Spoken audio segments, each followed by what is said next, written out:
If it's not up, it should be showing up in just a second. You should see the bordering. You see Jay walking around?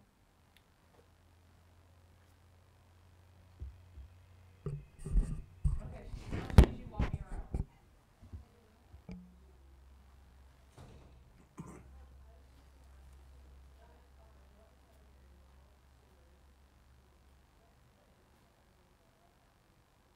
So I'm gonna test them. Alright, he's gonna test sound, so just let me know if you hear a problem. Lawyer's mic, test 1, 2, 3.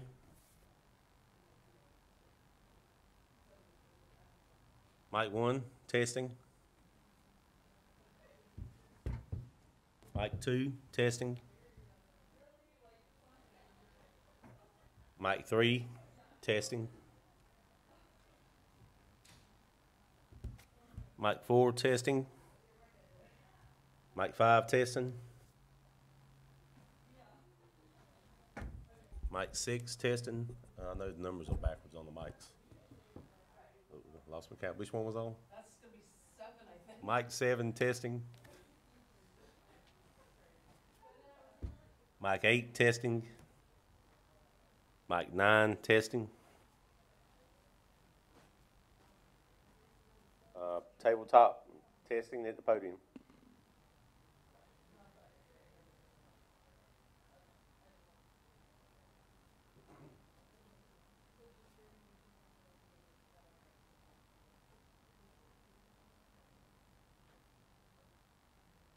How does it sound? Okay. Now we're gonna do the computer.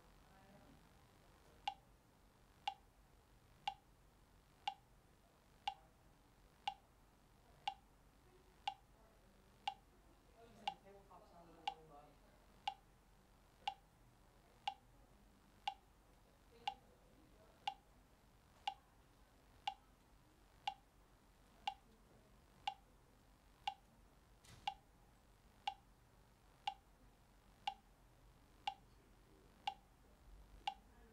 Is our computer test good?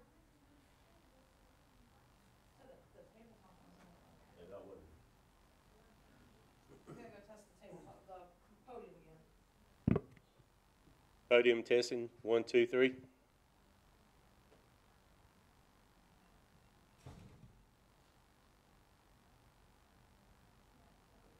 And I wasn't standing real close to it, so maybe it didn't pick up. Sounds like it's picking up pretty good in here, though. Yeah, real good in here. If it needs to, I can boost the sound if I want to. Is that better?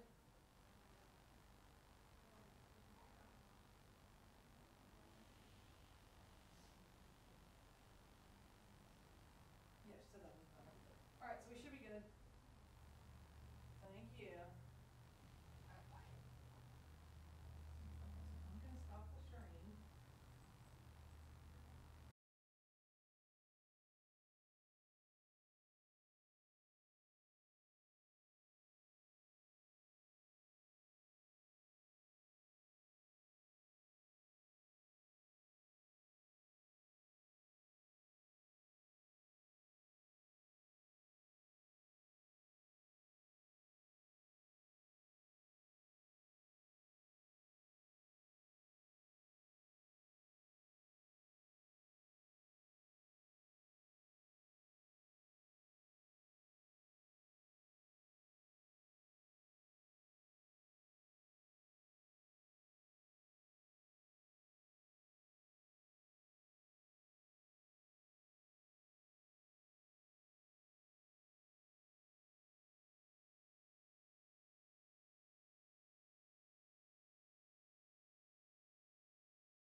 I call the Moore County Board of Education regular business meeting to order. Is there a motion to enter into closed session? I move that the board enter closed session to discuss confidential personnel matters and to consult with the board attorney and preserve the attorney-client privilege pursuant to General Statute 143-318.11A, 1, A3, A5, and A6. Second. All in favor, say aye. Aye. Any opposed? Motion carries 6-0. I had to beat Ed on that one. We will be back at 6:30 for the regular business meeting.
Good evening. I'm going to call the Moore County Board of Education regular business meeting back to order, and I want to welcome everybody to our very first regular business meeting of the new school year. It's exciting to be here. Dr. Grimacy, before we go to approval of the agenda, would you like to? Yes, thank you, Madam Chair. If I could just direct the board's attention to Section 7, Item F. As I indicated to you all in advance of the meeting, that we would be adding Item 7F, revised timeline for development and approval of Camp Easter Road School Student Assignment Plan. After the work session last week and some conversations that I had with staff and with the chair, just concluded, as I'll explain in a little bit, that there was an element to our timeline that I think was missing from other issues we've done in the past. So I've sought to remedy that, and would like your permission, with your approval of the agenda, to add that item tonight. We can just take our time with it, but I think it'll be an addition I think the public will appreciate when we get there. So All happy right. to answer any questions, Madam Chair, but otherwise the superintendent would recommend approval of the agenda as amended. All right, is there a motion on the table to approve the agenda? So I think we moved. have to amend it before we can approve it. I move that we amend the agenda by adding item 7F. All in favor say aye. Aye. Motion carries 6-0. Now may we approve the agenda? I move the agenda be approved as amended. All in favor say aye. Aye. Motion carries 6-0. Thank you, Mr. Dennis, and you are right. correct. All right, I would like to introduce Charlotte Davis is here to do the Pledge of Allegiance for us. Please rise. I pledge allegiance To the flag of the United States of America and to the republic for which it stands, one nation, under God, indivisible, with liberty and justice for all. Thank you, Ms. Davis, and she is from Northmore High School. We have another student from Northmore today, River McDuffie, who will be providing the inspiration. Tonight I will be reading Help Yourself to Happiness by Helen Steiner Rice. Everybody everywhere seeks happiness, it's true, but finding it and keeping it seem difficult to do. Difficult because we think that happiness is found only in the places where wealth and fame abound. And so we go on searching in palaces of pleasure, seeking recognition and monetary treasure, unaware that happiness is just a state of mind within the reach of everyone who takes time to be kind. For in making others happy, we will be happy too, for the happiness you give away returns to shine on you. Thank you. And don't leave yet.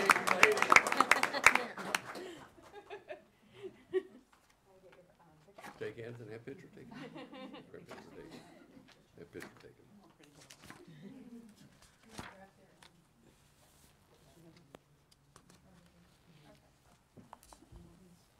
They don't have any. Dear, you can't inspire us. I'm gonna stand tall.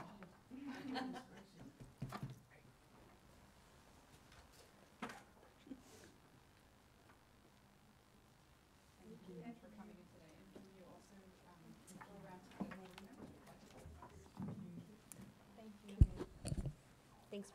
That was great.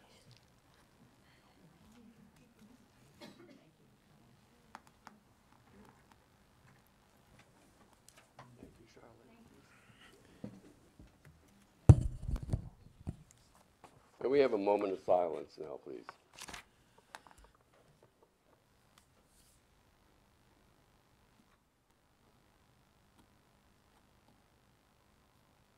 Thank you. We'll now begin our recognition. Would Lynn Dunn please join Chair Wallen Miller and Vice Chair Carter at the front, please. Lynn Dunn from High Falls Elementary is this month's Engage, Inspire, Succeed Certified Staff Honoree. Ms. Dunn is beginning her 30th year in education with Moore County Schools. She is a valued member of High Falls Elementary School, where she teaches kindergarten and first grade. Throughout the many years of being a positive influence with her students, Ms. Dunn has earned the respect of her parents and colleagues as a person who loves and cherishes her mission in life as an educator. In the morning, hugs are ready and high expectations are in place for maximum learning. As a devoted teacher, she embraces every moment with her school day to make a difference in each child's life and works side by side with parents to ensure that they are all happy, and that's not easy to do, loved and learning. Team High Falls would not be complete without her leadership. Mrs. Dunn is always soaring and is always advocating for all children. Congratulations, Mrs. Dunn, and with Principal Pope, family members, and others in support of Lynn, please stand.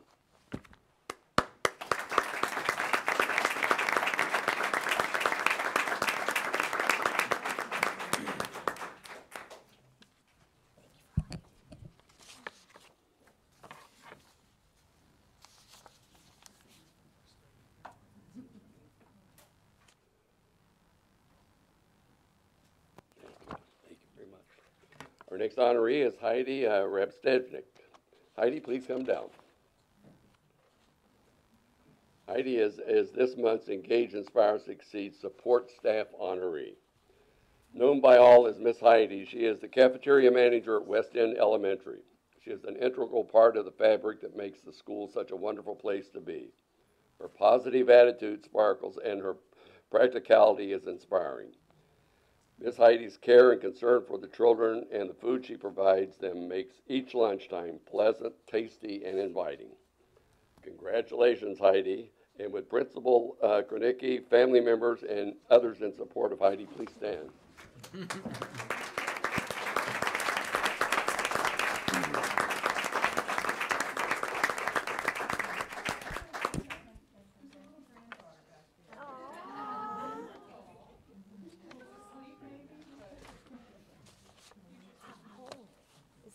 She was 7 weeks. Oh my gosh, she's so little. Congratulations. Thank you.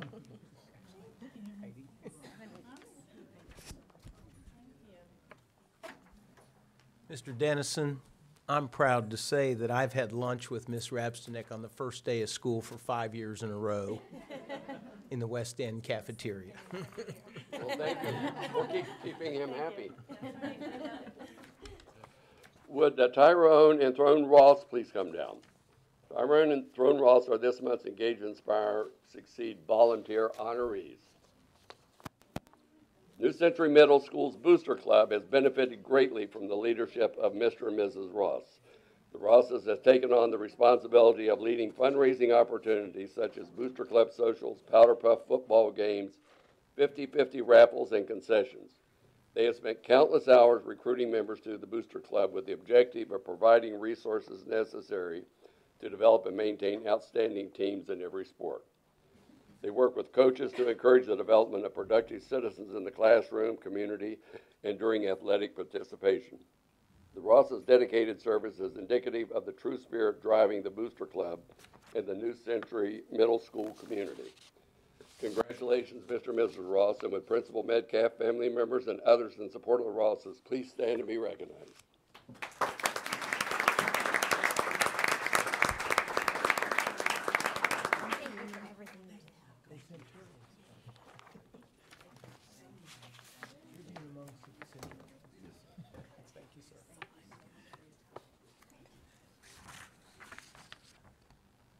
Caleb Kempler, please come down. Caleb Kempler is this month's Engage, Inspire, Succeed student honoree. Caleb is a senior at Union Pines High School as an integral part of the Viking student body. He's actively involved, and listen to this, he's in the Fellowship of Christian Athletes, Student to Student, Wrestling, and the Student Athlete Leadership Council. He also volunteers at Sand Hills Farm Life as a reading buddy to first graders. He also founded Athletes in Action, where he organizes student athletes to volunteer in our community. Caleb ranks in the top 3 of his class and plans to apply to the United States Military Academy at West Point and to North Carolina State University to pursue a degree in electrical engineering. He has a jump start on his college career due to the Career and College Promise partnership between Moore County Schools and Sand Hills Community College. Incredibly, Caleb will graduate with his associate's degree in science at the same time he graduates from Union Pines. And there's a chance, I don't know which one comes first, but it could be true that he's gets his associate degree before he gets his high school degree. Congratulations, Caleb. Would Principal McCormick, family members, and others in support of Caleb please stand and be recognized?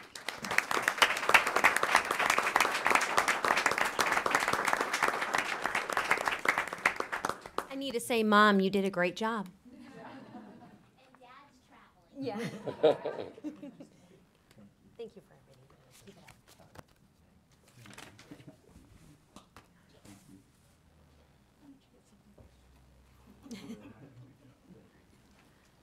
And that concludes recognitions for tonight. Thank you.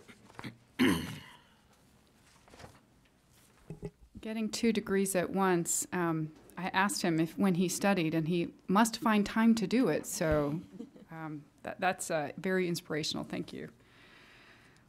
All right, our program highlight, Dr. Grimacy. Yes, ma'am. At this time, I'm pleased to introduce Ms. Dedman. She's on her own this evening, Mr. Locklear. She's on her own. Yes. All right, Ms. Dedman. Well, tell us about September School Attendance Awareness Month. Okay, thank you. Good evening, Madam Chair, board members, Dr. Grimacy. I have the pleasure of highlighting National Attendance Awareness Month tonight. And we've got our PowerPoint coming up. Although educators have known for years that good attendance predicts good achievement and graduation rates, it's only been in the last few years that data has been available to study students with chronic absenteeism and the impact this has on a student's success. The good news is that there are things that schools can do to address this problem. So nationally, educators have recognized that chronic absenteeism is a problem, and they're starting to gather information to see what we can do about it. So attendance does matter. Good attendance in the early grades predicts good achievement by 3rd grade. So as you see here, 84% of students with good attendance, which means missing less than 5% of school days in kindergarten and first, read on grade level after 3rd grade. 43% of students with at-risk attendance, which is where they miss 10% of the school year in one kindergarten or first grade, are reading on grade level after 3rd grade. And then only 17% of students that have chronic absences in both kindergarten and first grade are reading on grade level after 3rd grade. Students with good attendance are more likely to have good grades and graduate from high school. They are also less likely to repeat a grade and have a problem with drugs and alcohol use. So nationally, the U.S. Department of Education began this data collection with the Every Student Succeeds Act. It now, as of now, requires states to collect data on chronic absenteeism. We used to collect data on average daily membership, looking at how many students were in school each day, but that doesn't track which kids were missing each day. So this will give us more information on the specific students that are missing more school. North Carolina has jumped on the bandwagon with the national movement, and these are some of the groups that are supporting improved attendance: the Board of Education, the General Assembly, NC Reads, Grade Level Reading, and the State Superintendent's Office. Moore County Schools recognizes the importance of good attendance and has made it a priority in our school improvement efforts. Locally, our academics and student support team has been working on changes to our approach to school attendance. We will be tracking chronic attendance as well this year, and we're developing a standard protocol for all schools to follow at each level of intensity of the problem, so that we will all have a standard response to the difficulty. Here are some universal practices to promote school attendance. Monitoring the data. Specifically, we'll collect data about our numbers as well as the reasons why students miss school.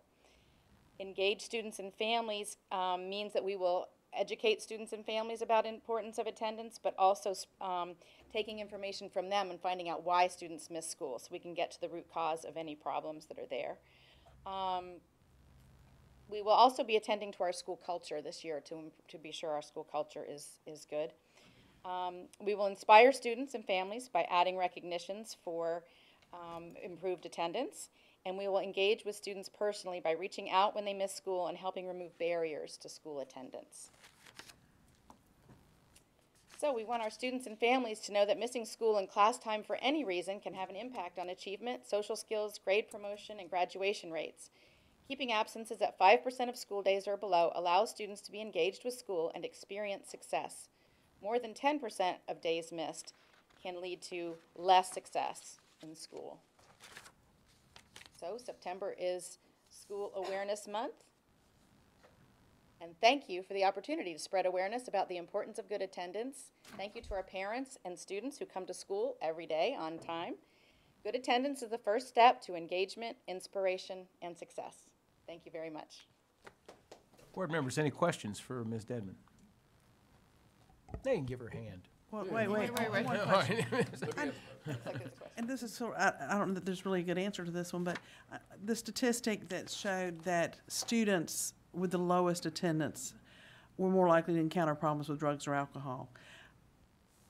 Is it that they have low attendance at school and then develop these problems, or are we looking at kids who have problems with these things who then consequently don't come to school? That's an excellent question. I got that statistic from Attendance Works, and I can certainly look up that specific research study to see which direction it went. My guess is that Attendance Works does look at longitudinal data and looks at the students over the years. So my guess is that early poor attendance probably comes first, but that would be a guess. But I could certainly look that up. And I can validate that. In the years that I've worked with the Youth Risk Behavior Survey in multiple different school districts, over time we've been exposed to all this research, and chronic absenteeism is an early red flag for a child who will become involved in various risky behaviors, including substance abuse at a later time. So to the extent, we don't know if it's causal, but we know it's not helping. We do know, though, that chronic absenteeism is an early indicator that helps us to know that we need to be developing some relationship with that child and that family early on. Just one other note, I noticed that the town of Southern Pines was already celebrating, because I believe we saw a picture of the principals and the mayor proclaiming That's right. School Attendance Month. It was great to see it go community-wide. And Governor Cooper, I forgot to mention that, Governor Cooper did sign a state proclamation saying that it's State Attendance Awareness Month too.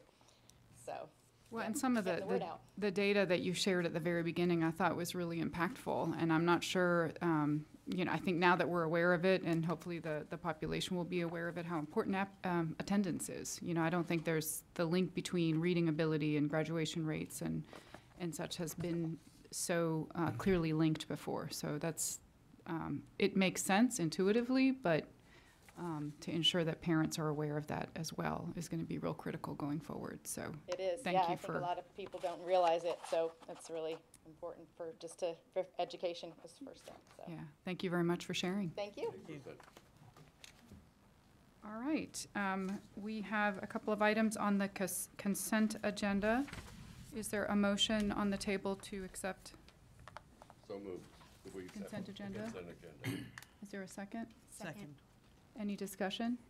All in favor say aye. Aye. And any opposed?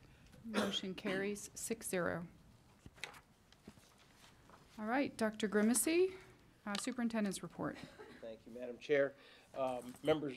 Madam Chair and members of the board, I begin my report this evening with an overview of our preparations for Hurricane Florence. Thank you. Well done, Blair. That was awesome. That took a lot of planning. That was awesome. Pretty good, huh? Yeah. For those of you watching online, there was a clap of thunder just seconds after he said that. You didn't hear it. I begin my report this evening with an overview of our preparations for Hurricane Florence. During times of expected inclement weather, Moore County Schools continually monitors reports from the Moore County Department of Emergency Management Services, WRAL-TV, Intellicast, National Weather Service, a variety of other sources to make informed and timely decisions on whether to alter the district's operating schedule. Over the last several days, district leadership has engaged with our partner agencies to monitor the status of the storm, to project its potential impact on our area, and to consider whatever measures we can take to mitigate that impact. We also have engaged with our own maintenance, transportation, and technology staff to prepare our school facilities for the storm, as well as to plan for the inevitable cleanup of school campuses as quickly as possible following the storm. Moore County Schools Police also will assist with monitoring school structures during the storm and will assist emergency response agencies as needed, We already have canceled all extracurricular events for this coming Thursday and Friday. We have rescheduled the community forum on the draft Area 1 Elementary School assignment plan from this coming Wednesday night, October 3rd, to 6 p.m. Wednesday, October 19th. We still plan to conduct the forum at Vast Lakeview Elementary School. We will not make final decisions on the status of other after-school activities on Wednesday or school day operations on Thursday and Friday until the projected path of the storm becomes more certain, and we'll do that in coordination with our Office of Emergency Management Services with the county, and that'll probably occur sometime tomorrow or into early Wednesday morning. Rest assured, however, that we embrace Governor Roy Cooper's commitment to, quote, hope for the best but plan for the worst. Before I move on with the next item, does anybody have any questions about our preparation? I just want to have you clarify, you said October 19th, but you meant September 19th, correct? Oh, yes, you are correct, September 19th. Thank you. You're welcome. Are there any other oversights or problems that I've had in my... The thunder threw you off. I think after that start, I'd get it right. Seriously, anybody have any other questions at this point? Okay. The start of the 2018-19 school year was one of the most positive that I've experienced in my 18 years as a school superintendent. Our students and parents matched the energy and enthusiasm that our teachers and support staff members demonstrated when they arrived in mid-August. I needed to travel to Virginia for a memorial service on the evening of the second day of school, but I still managed to visit classrooms in all 23 of our schools by the end of the first week. Everywhere I went, I observed students and staff engaging with one another and inspiring one another. I ate lunch with Ms. Rabstinek and students at Ms. Glendenning's class at West End on the first day of school, and later in the week I had lunch with students, third grade students at Carthage Elementary School, where we were looking for Miss Nelson. She was missing. They'd read the book, and there's a classic photograph on the Carthage Elementary School website. If you haven't seen it, ignore it. There's some pretty ugly people in that picture. But as always, with the students at lunch, I fielded many important questions and received many helpful suggestions with that. As you'll recall from last week's work session, enrollment is up in Moore County schools, and it has held steady at an increase of about right around 150 students through last Friday, September 7th. Just a little update from the report you received at the work session last week. While overall the number of students is increasing in Moore County schools, I want to make it clear that we believe that our uptick is not just related to an increase in the number of students. I believe very firmly that we're seeing growing confidence and trust in our community and our public schools. While composite student outcomes on the state standardized tests declined slightly this year, there remains plenty of evidence to prove that our students are continuing to experience academic growth throughout grades K through 12 and to achieve impressive outcomes by the time they graduate. As you know, this past week the state released academic outcomes, and you'll be receiving a more detailed report in October. However, allow me to offer a few teasers on that report. Although the class of 2018's four-year graduation rate was 0.6 of a percentage point below the class of 2017, the Moore County Schools graduation rate remained 3 points above the state's 2017 all-time historical high of 86.5. While we wish that all of our schools met or exceeded the state benchmarks for academic achievement growth, we are very proud that we achieved an all-time high of 8 schools exceeding growth. We went from 5 to 8. That was a substantial increase. I've come up with a ratio that I use for judging growth, and it's upticked every year for 4 years. Aberdeen Elementary School shed its low-performing school status by exceeding its academic achievement growth benchmarks in 2017-18. During the 2017-18 school year, Moore County juniors and seniors achieved all-time highs in the number of them who completed at least one community college course. 1,100 community college courses. I think half of them were Caleb's.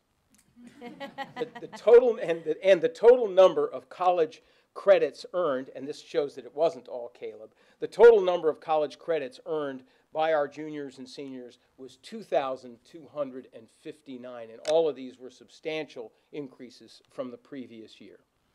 86% of the members of the class of 2018 received at least one college acceptance letter, and our graduates were offered a grand total of $24,920,000 in college scholarships. And lest anyone claim that we only care about college readiness, the number of career and technical education credentials awarded doubled from 807 in 2016-17 to 1,618 in 2017-18. This validates Moore County's unwavering commitment to both career readiness as well as college readiness. Ready for the next one? It gets even better. I conducted my monthly tour of the new elementary school construction site at the on Camp Easter Road last Friday, September 7th.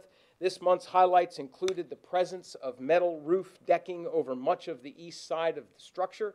The expansive gymnatorium is now fully enclosed, and I wish I could let our Sandhills Farm Life and Vast Lakeview students see it.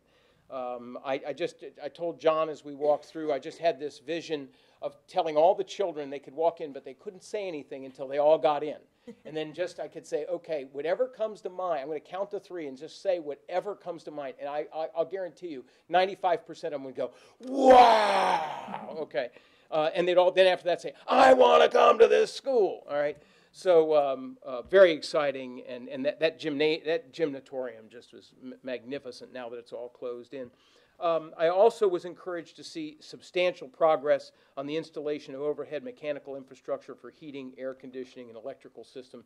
We're right on schedule, if not ahead of schedule, and the quality of the workmanship continues to be very, very impressive. We're grateful to the county commissioners and to the county manager and his staff for the website and brochure related to the 1/4 penny sales tax referendum that they produced to help citizens understand the details related to the question that will appear on the November 6th ballot. Our legal counsel looked at that and validated that it is not campaign materials, it is informational in nature, and so we've already taken steps to make sure that all Moore County schools, employees, and parents have access to that information. Next, our new Director of Planning, Accountability, and Research was under the weather this time last month and missed the opportunity to be formally welcomed by you to her new position. And since you are already very familiar with her and her excellent work, I think you will agree that she is still most deserving to come back and have a formal, warm welcome before the board. So at this time, I'd like to invite Ms. Kate Fall to join me at the podium, and if she won't come, I ask that 2 very big people grab her and bring her forward. Oh, well, she cooperated. Boss. All right. Well, board members, during your July 16th meeting, you approved the appointment of Ms. Kate Fall to replace Dr. Robin Calcutt as our new Director of Planning, Accountability, and Research, or PAR. As you will recall, Ms. Fall served as our Assistant Director for PAR for the past 3 years. As Director, she is responsible for local and state accountability, including all testing and assessment, school data management and research. She's also the person when all these different groups, colleges and universities and vendors and other people want to do surveys, they all have to go through her. She screens all the surveys and screens out some. We don't let them all go. But Kate also facilitates school improvement and professional learning communities for our schools. Her previous positions with Moore County Schools included her service as a social studies teacher at Pinecrest High School, assistant principal and principal at the Community Learning Center at Pinckney, and assistant principal at Union Pines High School. Ms. Fall has a bachelor's degree in history and secondary education from Appalachian State University and a master's degree in school administration from UNC Pembroke. Do you have any family members and colleagues with you tonight? No, they're on their way to bedtime. They're on their way to bedtime. Is there anybody that likes Kay? You can stand up, all right? I'd like everybody to join me in congratulating and welcoming Ms. Kate Fall as our new Director of Planning, Accountability.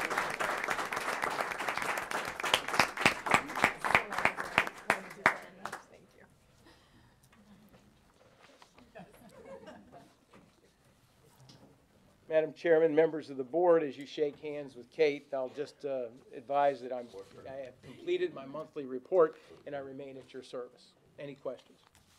Any questions from the board? Thank you. Thank you very much, Dr. Grimacy. All right, our first item Do I do a, oh, yes, I always do that. Madam Chair, Yes. we do not have anyone who has signed up for public address this evening. Thank you, Ms. Vice Chair. Now we can go on to our first item. Do we need to take a break? No, don't have to. It just says if needed. If needed. Let people leave. We'll let people leave if you would like. We do Feel have some free- fun things feel on the free to agenda, get out but in the rain. Be careful going home. Thanks for they are, coming. Thank you all. given the storm.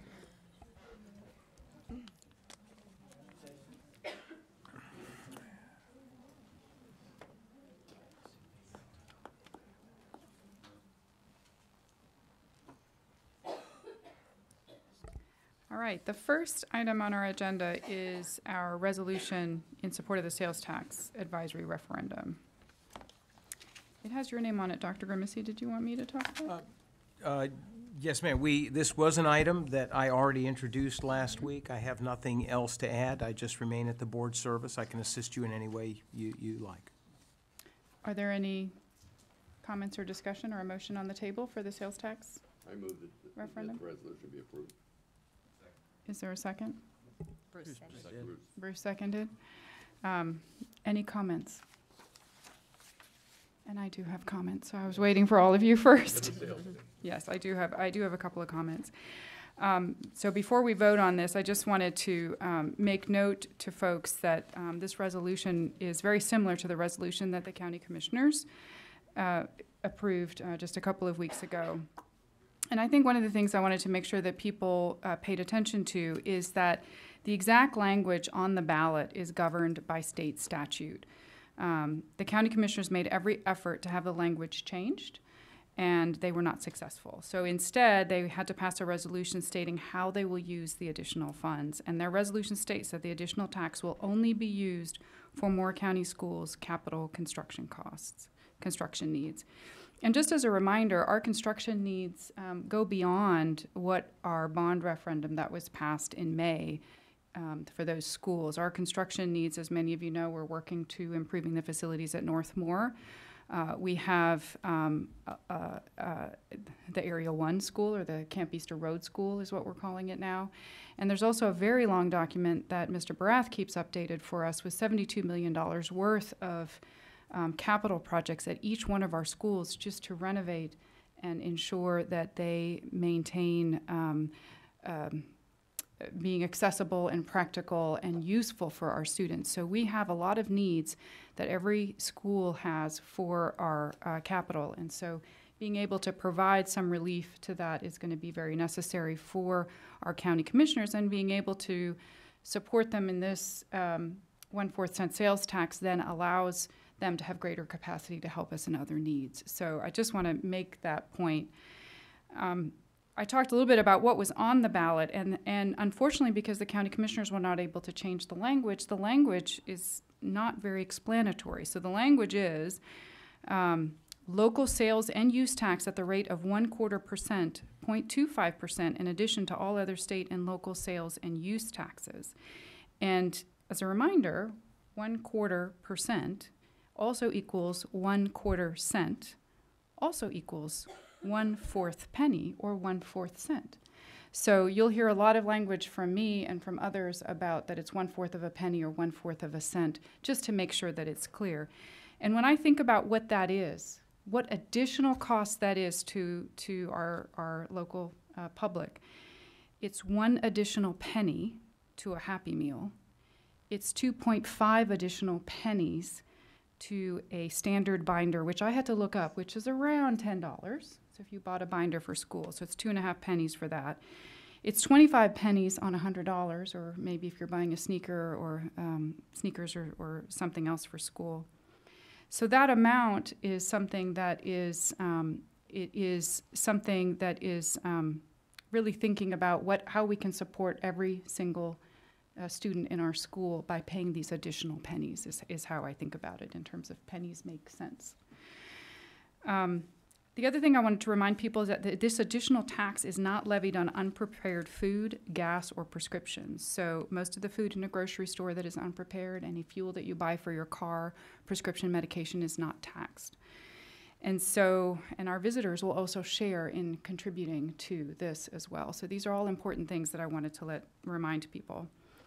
And lastly, the sample ballots are not ready yet, but my understanding is that this item will be last on the ballot. And so I just want to point out to folks to look for this item. And I read what the language is, so to be aware of what that language is. And you may have to flip the ballot. We don't know yet, but the ballot might need to be flipped, so just pay attention to it. And the actual vote is for or against, so that is what you're looking for on the ballot. So these are just some reminders I want to make sure everybody understands. And finally, I just want to say that pennies make sense.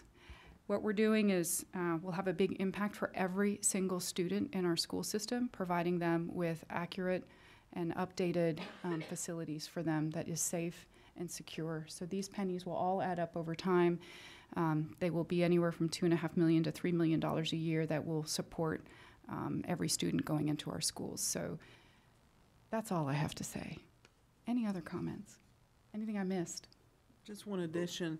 38 of our 100 counties already have invoked this tax or have it on the ballot this time, which means that we're already going to Cumberland County or Randolph County or Lee County or up to the streets of South Point in Durham, and we're already paying that 1/4 cent tax to benefit those communities, so why not to bring this home and let folks from other counties who come here to shop help us out as well. All right, I have a motion and a second on the table for the resolution. All in favor say aye. Aye. Any opposed? Motion carries 6-0. Thank you. All right, next item on the agenda. With your permission, Madam Chair, I'll invite Mr. Braff, I'll encourage Mr. Braff to stay right where he is. Items B, C, and D are separate items, but there is relationship between them. We need separate votes on each one as presented during the work session.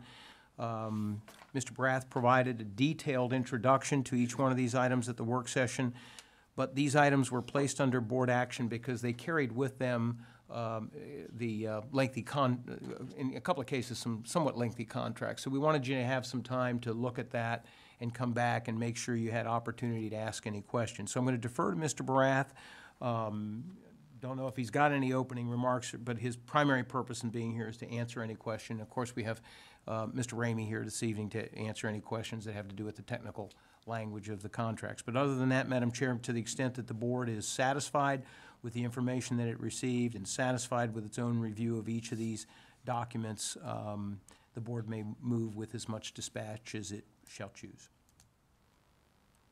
Are there any questions? Let me just ask John. John, was there anything more you wanted to add to what you said last week? No, just that last week you were provided with drafts pending final resolution with the county legal representative and final acceptance by board attorney. Both have completed the reviews and acceptance, and the document you have right now is the final proposed. Now, we have to ratify these or vote on these each individually, correct? Correct. Okay. And the purpose of doing them sequentially is that we have to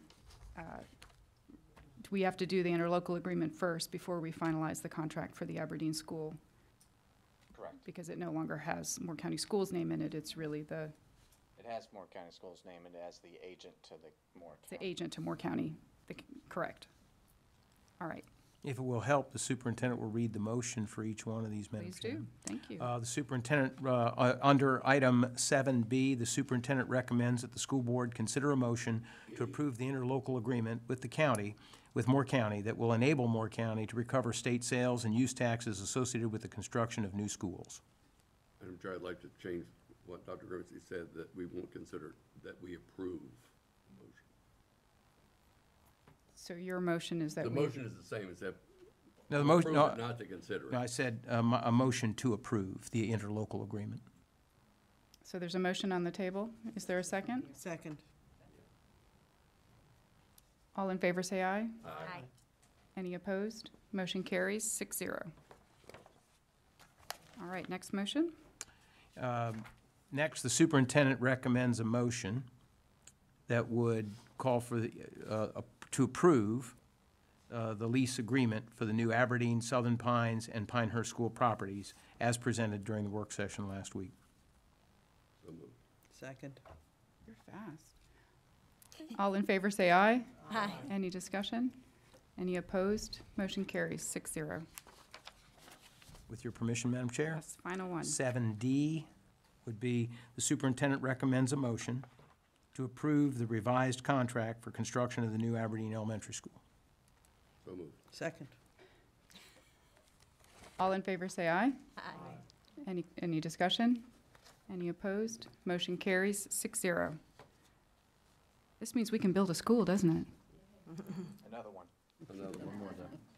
That'd be Aberdeen Elementary School, but also the interlocal agreement and the lease agreement, John, apply to all three. So we won't have to do this every time.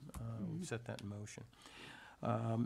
Madam Chair, with your permissions, 7E, modular units lease agreements for temporary Pinehurst Elementary School. John, in this case, we had some information that was still required for tonight, and I'll turn it over to you to present that. Thank you, Dr. Grimsey. As the board will recall, last week when I presented this to you, we did not have our final prices in from the vendors. We were looking at various opportunities to reduce the cost impact to the temporary campus modular classroom units. When we received their pricing, we asked them to split the campus in half. There's 8 structures on the campus, and one does 4, one does the other 4, and they felt that would bring the cost down. In the end, it did. Working with the 2 vendors, it saved about $140,000. The 2 vendors are Vanguard Modular Building Systems. In the end, they will provide 3 of the classroom units for a total of $906,052. Modular Technology Incorporated will provide 2 multiple classroom units, the multi-purpose unit, 1 dining serving unit, and the Administration Media Center unit for a cost of $1,483,374. The total cost brings it to $2,389,399 for a 27-month lease. These costs represent the delivery of the units, assembling, manufacturing, and leasing, and removal of them at the end of our use.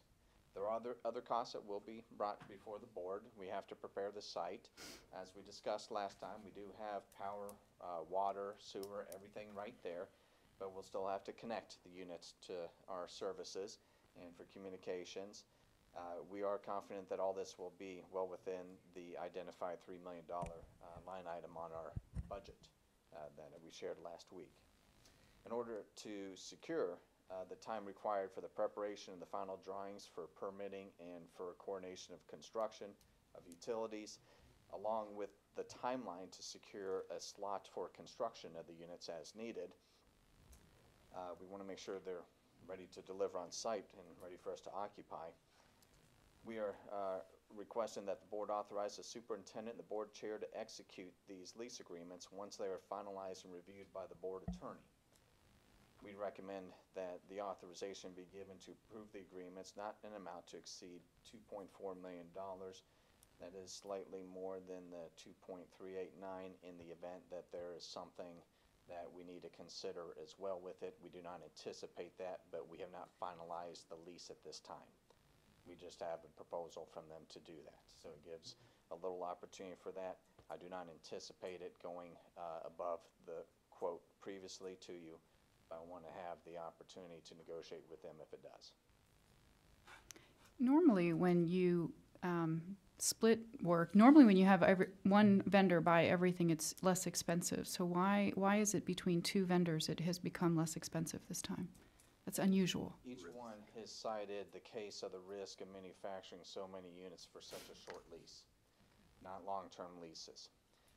So there's concern of at the end of the 27 months if they can be put into use at other school sites or if they're going to sit on their yards. So by splitting it, we're reducing that risk to each of the companies, and they were able to bring their costs down to reflect that. Mr. Barath, does Moore County own all of the individual classrooms that we have scattered across the county, or do we lease any of those? Moore County Schools owns every modular classroom in the county that we use. As I commented last week, I think the temporary side is excellent, and I want to thank you for all your hard work and getting us to this point. We'll bring a lease agreement to the board very soon on leasing that property as well. Ready for a motion, Madam Chair? Yes, a motion, please. The superintendent recommends a motion that the board authorize the superintendent and the board chair to execute lease agreements in a total amount not to exceed $2,400,000 following review and approval of the agreements by the school board attorney. So moved. Second. Any discussion? All those in favor say aye. Aye. Any opposed? Motion carries 6-0. Thank you. All right, the timeline, Dr. Grimacy. Yes, ma'am. Give me just a second here.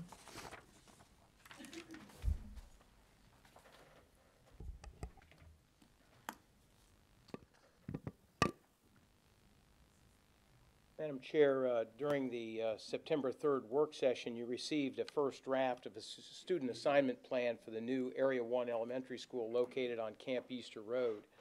Upon staff's recommendation, board members informally agreed to refer to the new school as the school on Camp Easter Road for planning purposes, and that's why a little bit of a adaptation of how we're presenting it now. A timeline for development and approval of the student assignment plan was presented with final school board approval scheduled for November 5th, 2018. Upon reflection, though, I have concluded that November 5th will not afford adequate opportunity for direct public comment to the school board. We have a lot of mechanisms by which the public can comment to the administration over the next month and a half, 2 months. But once it's delivered to the school board in November, we really had, or late October at the work session, there's a very limited amount of time for public comment directly to the school board. So what I'm proposing tonight is that the superintendent, that I will seek your endorsement of the plan for the purpose of seeking public input during the regular monthly meeting on November 5th,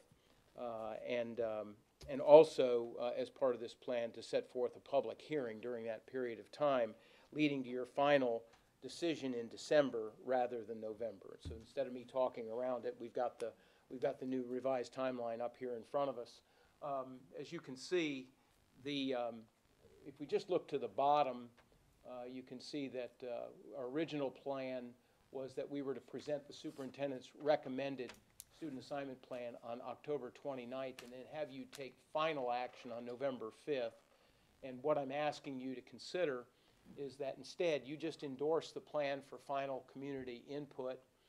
We present the plan on our website as we do each month as part of the administrative review process. But go one more month.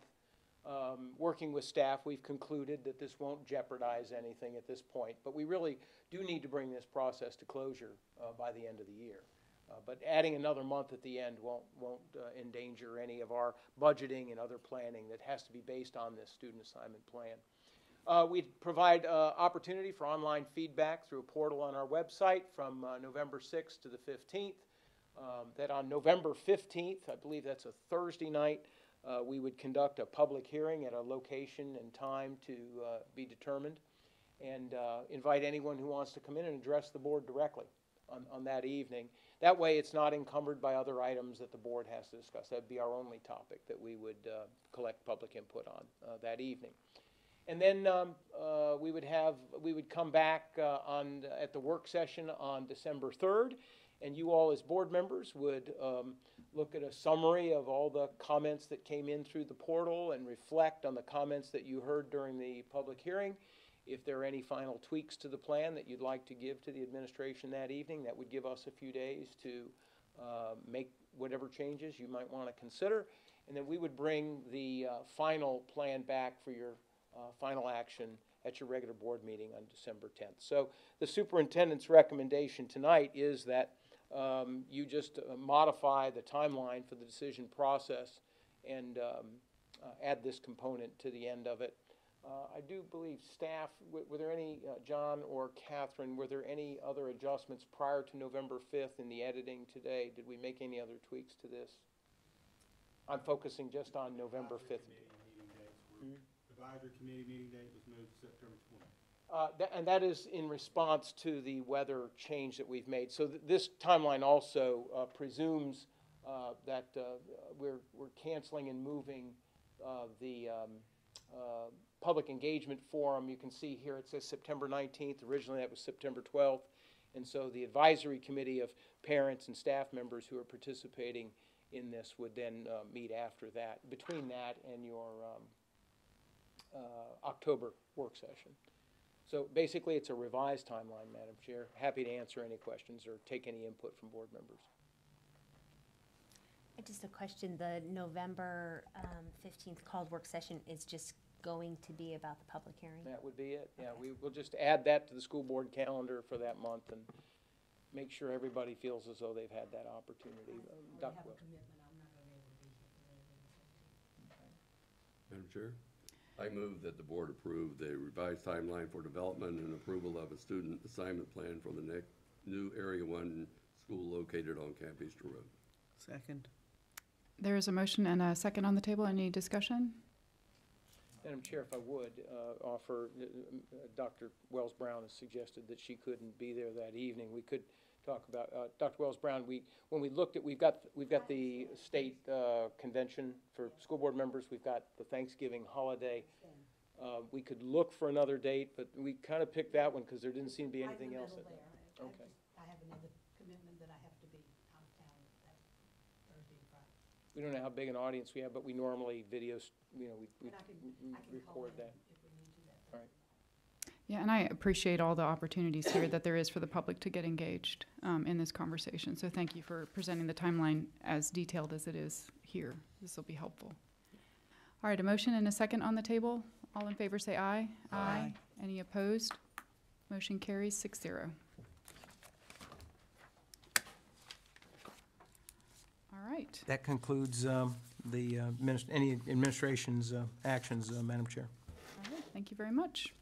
Any comments? Stacy, I'll start with you today. I don't really have anything other than it's just been a great start of the year, and I know it's going to continue to be that way. We still have excited teachers and parents, and all the kinks, I'm sure, are still working out for buses and all that, but it's just been a great year so far. So. All right, thank you. Bruce? We're just starting on our first step of the redistricting process, which I think is one of the most important and consequential actions that the board takes. And I too appreciate the extended opportunity for us to hear input from the public. I just want to thank all the teachers and students and parents and administrators and all the people who helped us get a good start at the beginning of the year. The enthusiasm's still there, which is always good the first 20 days. And I'm real appreciative of all the hard work that went into it. No comment. No comment tonight? I just have one final comment. This has to do with when we met last week, the commissioners met at the same time on a Tuesday because that's their normal meeting day. We had an unusual meeting day. And during that, their meeting, they passed a resolution requesting the North Carolina General Assembly to modify the allowed allocations for the needs-based public school capital fund dollars to allow Tier 3 counties to participate in these additional needs-based funds that are being made available.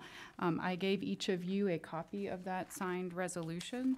And what I wanted to point out is that might be something that we want to consider in addition to the county commissioners signing their own resolution, for us to consider that too at a future work session. I do want to thank the Board of Commissioners for their advocacy on behalf of our students and staff and for taking the initiative to pass this resolution to press for additional distribution of these funds for Moore County. Their resolution asked the state to include counties in that top tier that have populations of less than 125,000 individuals and that have more than 100 million in voter-approved bonds. We are currently not allowed to get any of that additional lottery funding because we are not a Tier 3 county. So this leaves us with the same allocation that we have had over the past several years, which is approximately $800,000 is all we're getting from the state in terms of our capital needs. And as I talked about earlier, we have a lot of capital needs, and every school has some needs that we need to address, and honestly sooner rather than later.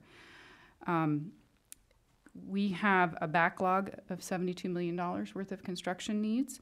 And we have a lot of other projects that I discussed earlier, the Northmore project, the Area 1 school, all of these things will cost money and require some relief. So I'm hopeful that we can look to, I'm hopeful that at some point the lottery will be able to provide that funding. I am not sure that it will. I know we have talked about it before, and we just do not have enough. So as we hunker down and prepare for Hurricane Florence, it's not lost on me the challenges that we face in our facilities and the risks posed by weather, time, and wear and tear on our aging facilities. While the bond and the additional sales tax, if passed, will provide a great deal amount of relief, our small rural counties cannot do this alone. My hope is that the General Assembly will act and restore much-needed capital funding to the level that was once promised when the Lottery Act passed. That is all I have to say. Let me make a note. They're going to use the money they're giving to the small counties to show that they're increasing the lottery funds. What do you mean by that? Yeah. Well, everybody's been asking them to increase the lottery funds that are being used for construction, but they're doing it by allotting it just to those tier counties. The tier 1 and 2 they're counties. using that as an argument that they are increasing the lottery funds available to schools. But we're not getting it. I think it right, just needs to be clear that Moore County is not getting any of that capital funding, that additional capital funding. That's what they're thinking. And with that, Ma'am, I leave you to prepare for the hurricane. Move- Any meeting motion to adjourned. close? Motion to adjourn Second. by Mr. Dennison, seconded by Vice Chair Libby Carter. All in favor say aye. Hi. Motion carries 6-0.